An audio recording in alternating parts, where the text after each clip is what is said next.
Dito. Ayan. Hindi nakabisa.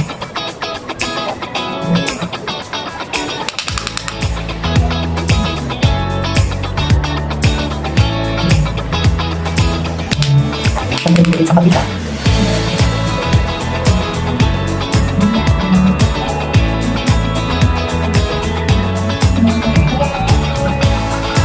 Kaya naman, is magmamaskara na ako para mas mabuhay na siya, para mas maginyan na. Pinapaano nito doon.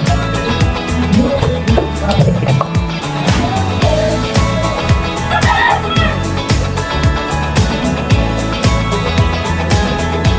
So, ulitin naman natin siya, guys. Kapag kita na pala siya. So, ulitin natin sa kabila. Diba? Pinagpilitan akong sari na ako.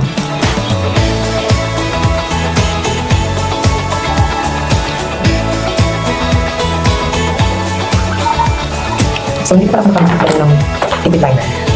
Lipid liner, pencil liner pala. Hindi dito.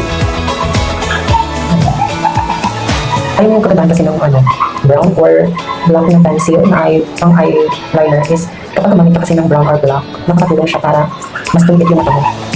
And syempre. Okay. Hindi pa ka nakapag-nose na, hindi pa ka nakapag-blush on. So, ayun na siya. So, syempre nagamit ako ng mas para ito, extension, para mas maganda siya. Sa face, nakabit ko na rin siya. So, yung gagawin ko ng sunod is mag-liquid liner lang ako dito. So, madugod-dugod na ka na. So, ipapakita ko na lang siya sa inyo sis kapag tapos na ako ha. Ayun na siya mga sis. So, hindi pa ako perfect saktong-sakto. Hindi pa ako masyadong saktong-sakto mag-bukid ng aking liquid liner. So, ayun na. Pinaka-aalat ko pa yung sis. So, ayan. Mag-blush na tayo sis. So, yung gagamitin ko, syempre, is from Easy. From Easy. So, wala pa akong lip gloss, wala pa akong blush on, wala pa akong nose line. So, pabalik na kayo sis kapag nakapag-nose line ako. So, yan sisters. So, nakapag-line ako ng contour. So, ngayon is maglagay tayo ng ating blush on. So, kukunin natin itong may pagka-reddish dito lang sa top na to at dito din.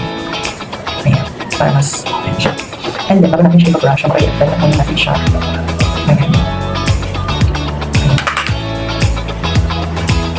Trust the process ng sis. Ang hirap mag-blend ng makeup ng blush on, lalo kapag nag-set na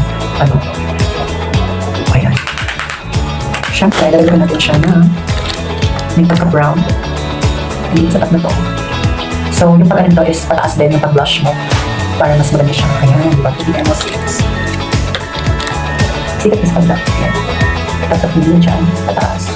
And then, habang itatapin na siya na delirin mo, i-blend din siya ng maayos. So, parang hindi na kayo mahirapan kapag mag-brush na kayo.